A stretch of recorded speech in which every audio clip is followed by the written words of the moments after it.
Parmi les grandes civilisations de l'ère pré-chrétienne, la Mésopotamie présente la particularité d'être à la fois la plus ancienne, la plus longue et sans doute la plus importante par l'influence qu'elle a eue sur notre civilisation. Paradoxalement, c'est aussi la civilisation la plus mal connue du grand public, surtout si on la compare à l'Égypte, la Grèce ou Rome. Bien qu'il y ait actuellement un engouement pour elle, de par son ancienneté et son héritage considérable dans presque tous les domaines, on peut le dire, la Mésopotamie, c'est vraiment le monde des premières fois. Alors, qui dit histoire très longue dit forcément choix à faire.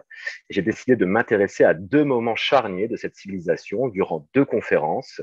Le troisième millénaire, ce vendredi 11 juin à 20h30, qui est le moment où se met en place l'identité culturelle mésopotamienne, et le premier millénaire, samedi 19 juin à 18h30, le temps des grands empires dont le souvenir va nous parvenir à travers la Bible et les auteurs grecs.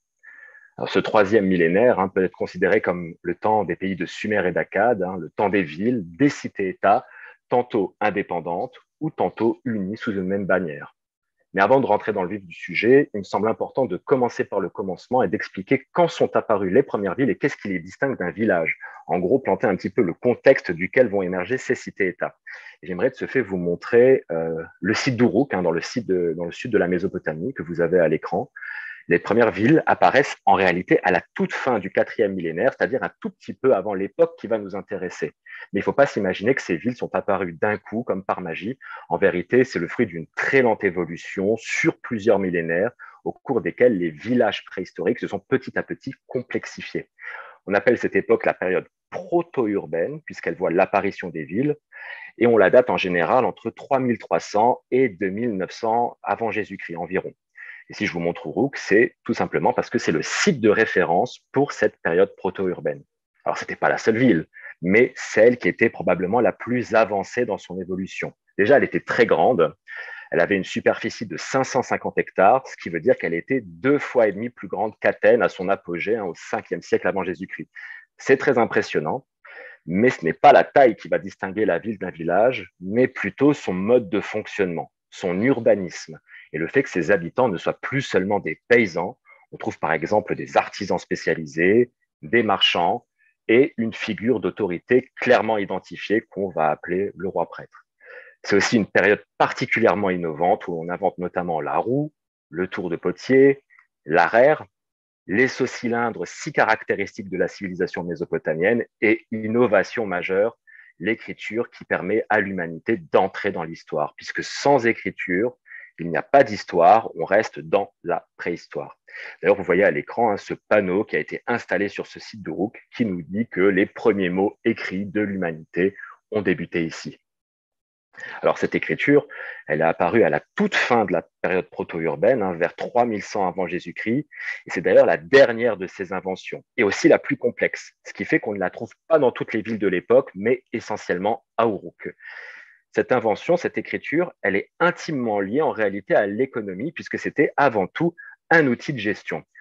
Avec la ville, les échanges se multiplient et nécessitent des contrôles qui dépassent la capacité de la mémoire humaine. Donc, il a fallu mettre au point un outil qui pallie à ce problème. L'écriture va du coup servir à noter des transactions, des entrées et sorties de biens comme de la nourriture ou du bétail, ou bien encore établir des inventaires de toutes les richesses gérées par les hauts personnages de la ville. Le support de prédilection, ça va être l'argile qu'on trouve partout en Mésopotamie et qui était modelée sous forme de tablettes allongées, comme celle que vous voyez à l'écran.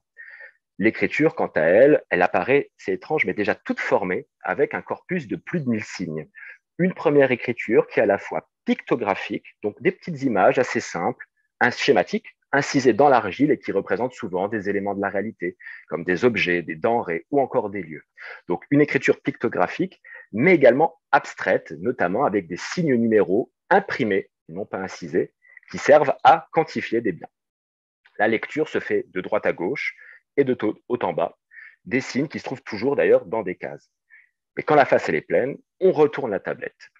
Le revers sert d'ailleurs souvent à récapituler les comptes de la verre. C'est le cas de cette tablette que vous avez à l'écran et qui établit les comptes de rations d'orge qui étaient distribuées en tant que salaire. Tout en bas, vous pouvez voir sur la gauche cette petite tête de profil très schématique avec ce bol juste en face. Et à droite, un épi d'orge. Donc, c'est comme ça qu'on sait qu'il s'agit de ration d'orge. Malheureusement, c'est une écriture qui présente des limites qui vont être corrigées au fil du temps. Dès le début du troisième millénaire, on va inventer des signes syllabiques, puis des signes grammaticaux. Et enfin, les pictogrammes, qui sont insuffisamment abstraits, et puis il faut bien le dire, difficiles à écrire, puisqu'à chaque fois, il faut inciser ces images dans l'argile, vont être petit à petit remplacés par des signes en forme de clou, qu'on écrit bien plus rapidement grâce à un outil à section triangulaire qu'on appelle un calame.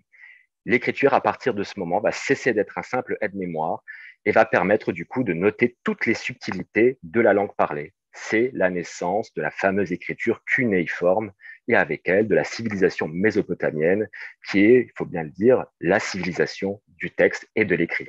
Donc pour poursuivre ce voyage, je vous invite à me rejoindre ce vendredi à 20h30.